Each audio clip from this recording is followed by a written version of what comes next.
Hello दोस्तों, नमस्कार। स्वागत है आपका एक्सेल एकेडमी में। I am Shubham विद्यु। तो दोस्तों, अगर आप भी मेरे साथ हैं तो वीडियो को लाइक, शेयर और चैनल को जरूर सब्सक्राइब करें। दोस्तों, पिछले वीडियो में मैंने आपसे एक प्रश्न पूछा था कि प्रधानमंत्री का कार्यकाल कितने वर्ष होता है। तो वहां पर जो विकल्प दिया गया था वही जो है कि समस्या थी। मैंने आपको फंसाने के लिए विकल्प दिया था।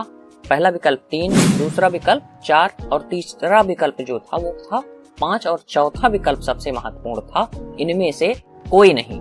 तो उस प्रश्न का जवाब जो सही जवाब है वह है इनमें से कोई नहीं। गौर से समझिएगा, नहीं तो आप समझ नहीं पाएंगे।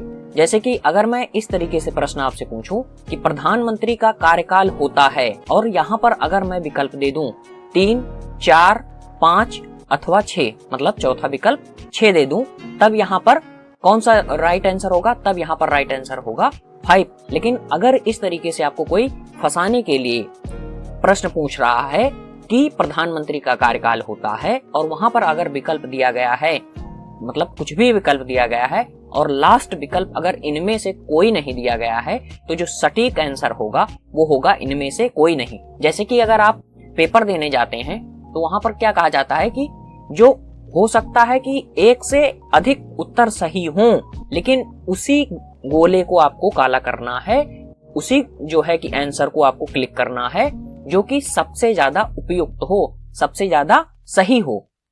तो यहाँ पर जो सबसे ज्यादा सही होगा वो होगा इनमें से कोई नहीं। तो इनमें से कोई नहीं क्यों सही होगा, इसके बारे में अब हम आज चर्चा करेंगे। तो जैसे ध्यान से देखें कि अगर हम 5 फिक्स कर लें, जैसे कि अगर 3, 4, 5 अथवा 6 इस तरीके से विकल्प दिया गया है तो वहां पर कोई समस्या है ही नहीं, वहां पर आप 5 तुरंत क्लिक कर लेंगे। लेकिन अगर इनमें से कोई नहीं दिया गया है तो ये समझ लीजिए कि आपको फंसाने के लिए दिया गया है। फिलहाल ऐसा जो है कि प्रश्न आपसे कहीं पूछा नहीं जाएगा, लेकिन नॉर्मल तरीके से अगर आपसे कहीं पूछा जाता है तो आप फंसे नहीं, इसलिए मैं इस बात पर चर्चा कर रहा हूँ। तो 5 तो सही उत्तर है, इसमें कोई मतलब जल्दबाजी अथवा गलती नहीं है, कोई समस्या नहीं है। लेकिन अगर इनमें से कोई नहीं के साथ अगर 5 दिया गया है तब वहां इनमें से कोई नहीं ज्यादा सही होगा। क्यों सही होगा? जैसे कि अगर आप गौर करें तो 5 जो है कि वो फिक्स नहीं है। जैसे कि अगर मैं यहाँ पर फिर से उदाहरण देना चाहूँ तो अगर आप 5वें जो हमारे प्रधानमंत्री बने थे श्री चौधरी चरण सिंह जी, वो क्या था कि वो 5 महीने के लिए ही थे। इसी के चलते क्या कहा जाता है कि ऐसे प्रधानमंत्री जिन्होंने संसद की शक्ल नहीं देखी, जिन्होंने संसद का सामना नहीं किया, ऐसा भी कह सकते हैं, तो वो चौधरी चरण सिंह थे, क्योंकि उस समय जो है कोई सत्र नहीं चला जब वो प्रधानमंत्री बने थे। तो आशा करता हूँ ये बात आप समझ पा रहे होंगे।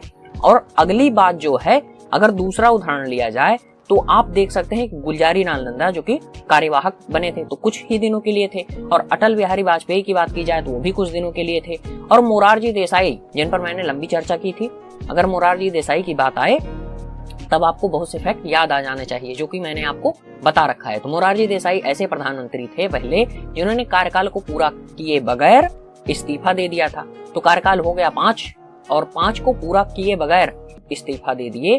तो आप इस बात को आशा करता हूँ समझ पाए होंगे। अगर इससे रिलेटेड कोई जो है कि आपका संदेह है, प्रश्न है, तो आप पूछ सकते हैं। लेकिन इस बात को गौर कीजिए कि अगर प्रश्न इस तरीके से पूछा जाएगा तब ही यह पद्धति लागू होगी। अगर 5, 3, 4, 6 इस तरीके से दिया गया है तब वहां पर 5 सही होगा। लेकिन अगर आपको फंसाने के लिए, आपके मतलब IQ टेस्ट करने के लिए ये दिया गया है कि 5, 4, 3 अथवा इनमें से कोई नहीं, चौथा विकल्प अगर इनमें से कोई नहीं है तो वहां पर इनमें से कोई नहीं सही होगा।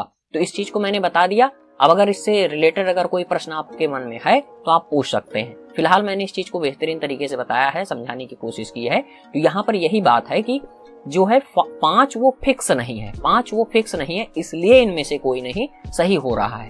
तो इससे रिलेटेड अगर कोई प्रश्न होगा तो आप पूछ लीजिएगा, मैं बताने की कोशिश करूंगा। फिलहाल आज के लिए इतना ही, और मिलते हैं किसी अन्य रोचक वीडियो के साथ।